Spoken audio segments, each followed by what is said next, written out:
بسم اللہ الرحمن الرحیم۔ شروع اللہ کے نام سے جو سب سے مہربان اور رحم کرنے والا ہے۔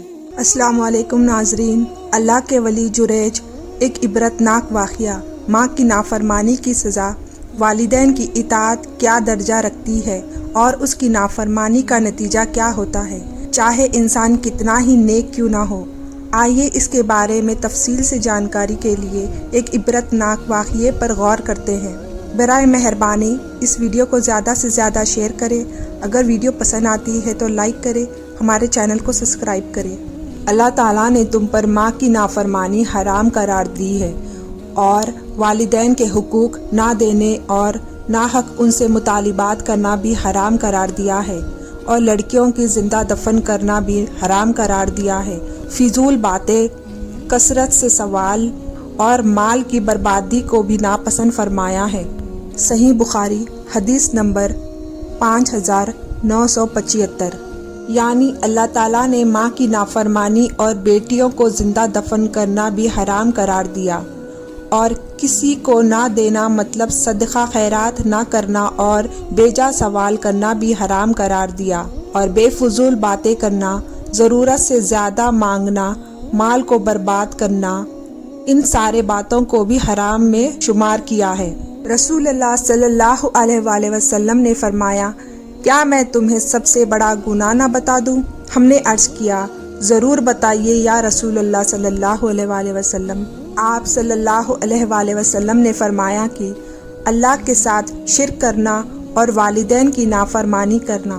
آپ صلی اللہ علیہ وآلہ وسلم اس سمے تک ٹیک لگائے ہوئے تھے، اور اب آپ صلی اللہ علیہ وآلہ وسلم سیدھے بیٹھ گئے اور فرمایا، آگاہ ہو جاؤ، جھوٹی بات بھی اور جھوٹی گواہی بھی سب سے بڑا گناہ ہے۔ آگاہ ہو جاؤ، جھوٹی بات بھی اور جھوٹی گواہی بھی۔ آپ صلی اللہ علیہ وآلہ وسلم مسلسل دہرا رہے، اور میں نے سوچا کہ حضرت صلی اللہ علیہ وآلہ وسلم خاموش نہیں ہوں گے۔ آئیے ناظرین چلتے ہیں آج کے موضوع ماں کی نافرمانی کی سزا، اللہ کے ولی کے عبرتناک واقعے پر۔ والدین کی اطاعت کیا درجہ رکھتی ہے، ان کی نافرمانی کا نتیجہ کیا ہوتا ہے، چاہے انسان کتنا ہی نیک کیوں نہ ہو۔ آئیے اس کے تعلق سے ایک واقعے پر غور کرتے ہیں۔ رسول اللہ صلی اللہ علیہ وآلہ وسلم فرماتے ہیں کہ ہم سے پچھلی امت میں ایک نیک شخص تھے جو اللہ کے ولی تھے، جن کا نام جریج تھا۔ انہوں نے ایک گرجا تعمیر کروایا اور اسی میں اللہ کی عبادت کیا کرتے تھے، نماز ادا کیا کرتے تھے۔ ایک مرتبہ ہوا یوں کہ جریج اپنی نماز میں تھے، تب ان کی والدہ آئی اور انہیں آواز دی، اے جریج، اے جریج، آؤ میں تم سے ملنے آئی ہوں۔ جریج نماز پڑھ رہے تھے جو کہ نفل نماز تھی۔ انہوں نے سوچا کہ نماز مکمل کر کے ہی والدہ سے جا کر ملتا ہوں، لیکن نماز ختم ہونے تک والدہ ناراض ہو کر چلی گئی۔ پھر دوسری مرتبہ یہی ہوا۔ اس بار بھی والدہ نے آواز دی، اے جریج، اے جریج، میں ملنا چاہتی ہوں تم سے۔ جریج پھر اپنی نماز میں لگے ہوئے تھے، سوچا کہ اپنی نماز مکمل کر اور جا کر مل لیتا ہوں۔ تیسری مرتبہ بھی یہی ہوا۔ والدہ پھر آئی اور جریج کو آواز دی۔ جریج اس وقت بھی اللہ کی عبادت میں تھے، اور ماں ناراض ہو گئی، کہا کہ اے جریج، تو طوافوں کا منہ دیکھے۔ ایسی بددعا دے کر وہاں سے چلی گئی۔ آگے آپ صلی اللہ علیہ وآلہ وسلم فرماتے ہیں، جریج کی جو مقبولیت تھی، ان کی جو عبادتیں تھی، اس سے لوگ جلتے تھے، اور لوگ ویسے ہی جریج پر الزام لگانا چاہتے تھے۔ لہٰذا قوم کے شر پسند لوگوں نے ایک منصوبہ کیا۔ انہوں نے ایک بری عورت کو تیار کیا جو لوگوں میں منہ کالا کرتی تھی۔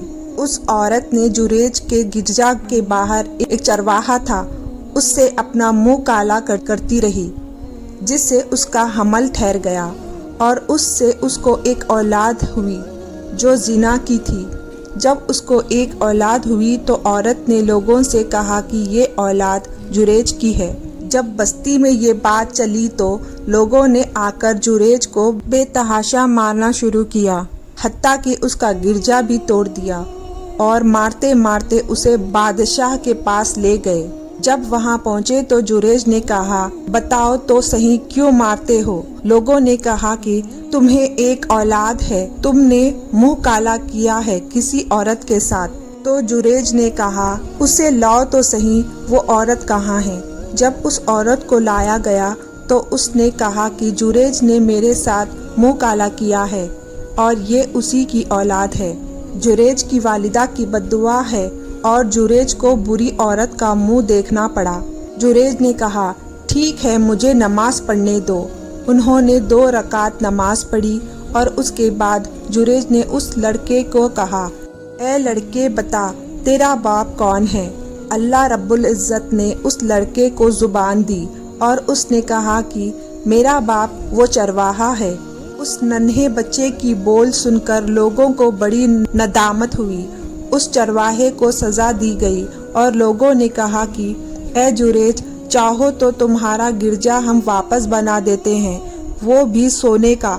جریج نے کہا کہ نہیں، سونے کا نہیں، مجھے جیسا تھا ویسا ہی بنا کر دے دو۔ اس واقعے میں سب سے پہلے سبق ملتا ہے ایک ولی کے حق میں بھی ماں اگر بد دعا دے تو اللہ قبول کر لیتے ہیں، اس لیے کیونکہ اللہ کے پاس ان کا بہت اونچا مقام ہے۔ یہ دعا دے تو قبول، بد دعا دے تو قبول، چاہے آپ کی شخصیت کچھ بھی رہی ہو۔ سبحان اللہ۔ دوسرے سبق میں یہ پتہ چلتا ہے کہ ایک معمولی سی لرزش جو جریج سے ہوئی، اس کا اتنا عظیم نقصان انہیں ہوا کہ اللہ رب العزت نے اتنی بڑی آزمائش میں ڈال دیا جریج کو۔ یہ ان کی بالکل بھی معمولی سی غلطی تھی۔ اللہ رحم کرے، ایسی غلطی تو آج ہم میں سے کون نہیں کرتا۔ ہمارے والدین 1000 مرتبہ آواز دیتے ہیں لیکن پھر بھی ہم انہیں نظر انداز کر دیتے ہیں۔ اللہ معاف کرے ہمیں۔ اس واقعے سے تیسرا اور اہم سبق جو ہمیں ملتا ہے وہ یہ نفل عبادت پر والدین کی خدمت کو ترجیح دینا چاہیے۔ انشاءاللہ العزیز اللہ تعالی ہمیں اپنی والدین کا فرما بردار بنائے، ہمیں کہنے سننے سے زیادہ عمل کرنے کی توفیق عطا فرمائے۔ آمین۔ الحمدللہ رب العالمین۔